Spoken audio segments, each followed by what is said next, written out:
Okay, so I just want to make a video kind of quickly. I have a lot of anxiety because I could say a lot, but it's kind of a lot to be sharing every single detail when I'll just say I have so much working against me. And I almost have to be careful because I know that people feel good about people feeling bad. But at the same time, that has really nothing to do with me. And I'm saying things that I feel okay saying and that aren't, you know. So I could start with the stuff that's happening in Nigeria with airstrikes, the boxer who was in an accident, and there was no real infrastructure to get help to people, and people died in that accident. So I guess rest in peace first off. That's really sad. And all of this is really sad. And I'll give a moment for that. I can say what I can say now, but I'm still working a lot on the process of working through things, recognizing the things that I come from, so that it does feel difficult when I don't have a connection really to people. And that I actually would start to make a connection if it didn't feel so unsafe and unhealthy. So the best I can do now is kind of make this room into a sanctuary, get beyond where I am now, because honestly, there's a lot of shit working against me. And also mentioning when things are in the ether and exist, because regardless, you're still connected. I'm still connected.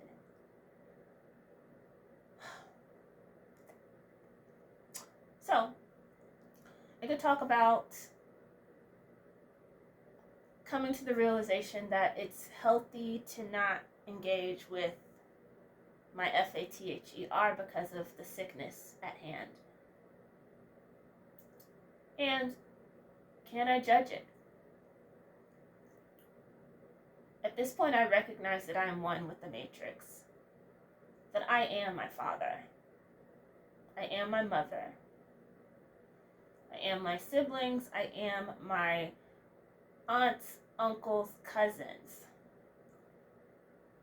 Do I talk about reaching out to people and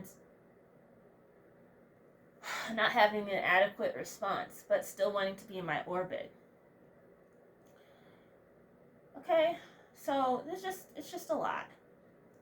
But what I can talk about now, after kind of like saying this, so I want to share, because I'm working through expressive blogging and this from age 0 to now. And I'm only on age 11, but 11 years, as you know, is a very long time of a person's life. Very important years.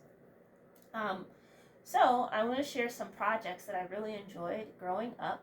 And actually, I should probably look up them on my account that I blog on. But I'll start with this one because I'm just going to look it up really quick. And I'll start with this one. And today, actually, I forgot to say, today was actually nice. I'm trying to still keep going, even though it's really difficult. And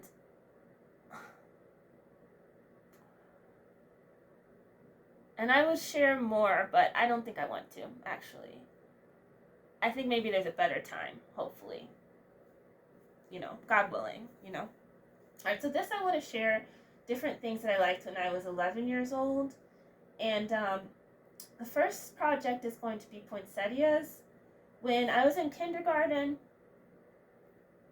and this was Miss W's class, her first name was W, but we are actually forced to leave the school because I was just talking too much and saying that we didn't live at the place that was on record, so we had to leave the school. And actually, thank goodness, though, the school I went to was much better. It wasn't like, it was a better feeling. It was a good distribution of kids from different backgrounds. There's a lot of black kids, there were a handful of white kids, and then there were international kids as well from different countries. So actually I thrived pretty much in that type of environment, where I was still the majority more or less, and kind of also had the international aspect, so I could have the local and global thing simultaneously. Okay, so the first thing poinsettia is we would make these projects, cut red leaves out of construction paper. It would also make these other things called hollies. That was really fun too because of the sort of geometric shape of this plant, which is like a green plant that had like a cool shape to it. And their leaves in Georgia that you would run across, and they would poke you, and they were kind of hard, these leaves. All right, so the second thing I really enjoyed was, actually, this will be the third thing. I need to actually find the stories and then go ahead and say. But the third thing, and I'll go back to number 2, that was going to be St. Patrick's Day.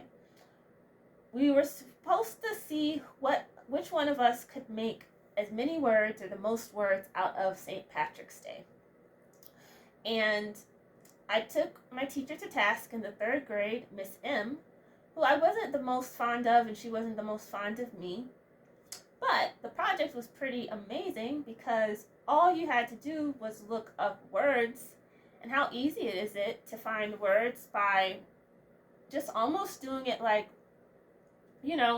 very in a pattern, finding a letter, matching it with a vowel, or finding a letter pair, matching it with a vowel.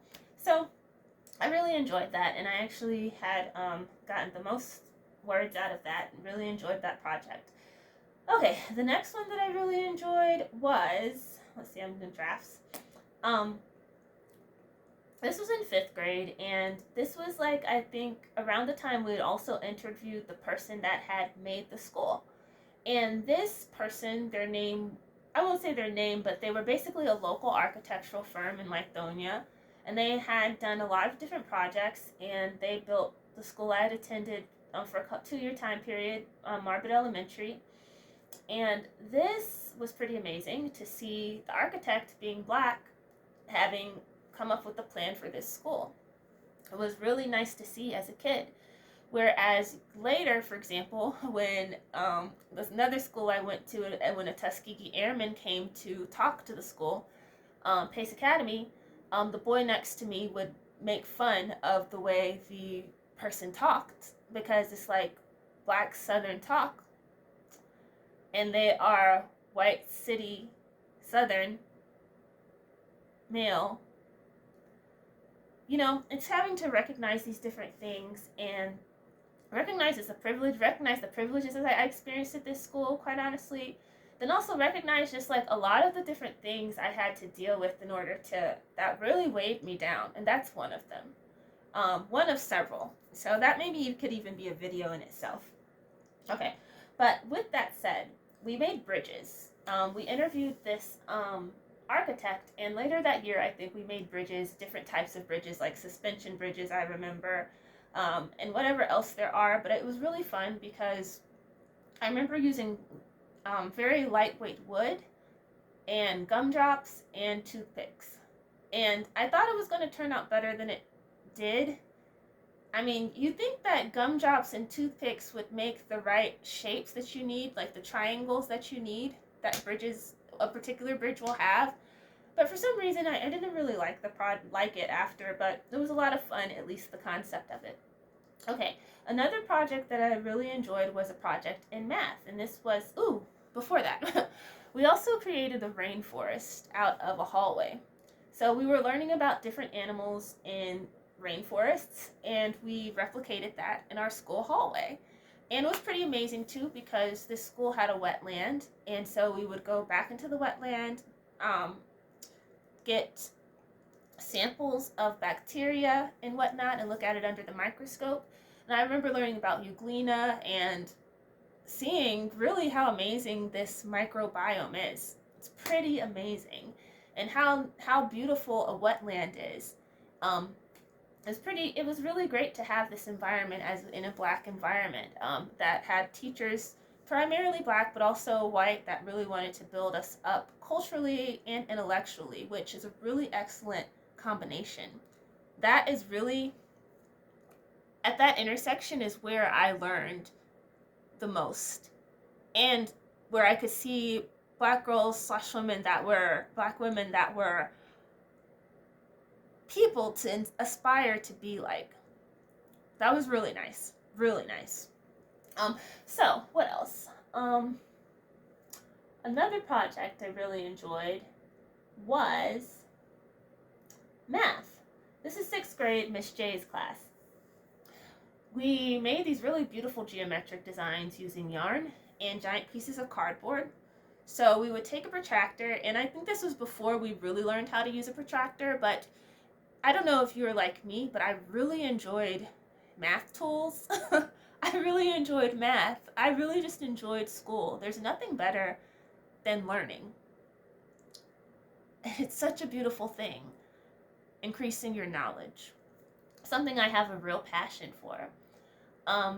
And we would make holes equidistant from one another, and we would literally string this yarn through the holes in a particular pattern, so that by the time you finished, you're making the pattern regularly with each, place that you're stringing from to, and by the time you're done, it's making this beautiful geometric pattern, and it reminded me of the types of patterns that you see going in and out of computers back maybe in the early 2000s, late 1990s, and I really enjoyed that project.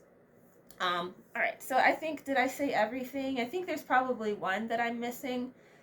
Ooh, but let me tell you, I have to go check on my rice, and it's actually not the food I need to be eating, but I'm working on having the right diet for something that's very special and very near and dear. Oh, calligraphy. I really enjoyed calligraphy. That was pretty great too. We got a calligraphy book from the book fair. My mother and father gave me the money to get this book. Either that or I ordered it, I forget, because the book fair would come to the school in person. And then sometimes you could actually order books from a brochure that would come for the Scholastic Book Fair as well. So I don't remember which. Actually, I think it was actually in person. And it just really was really cool because you got to figure out how to write in a really beautiful way. And if you hold a pen in a certain way, like you have to hold it at 45 degrees to create a stroke, that is a certain type of stroke. And that's it. I enjoy, calligraphy was pretty great. And that's it. There's so much more I'd like to share, and this has been about 13 minutes. And let me say this. A lot around me is really hard because I will get ignored a lot. Ignored a lot. And to be continually ignored when I'm trying to find my worth, that's why I have to kind of cut things off when it's unhealthy and I start to find my worth. And even make a video where I know that that's probably not going to be reciprocated back. But that's all I want to say. I just wish the best for the start of your new year, and that goals are met beyond the matrix of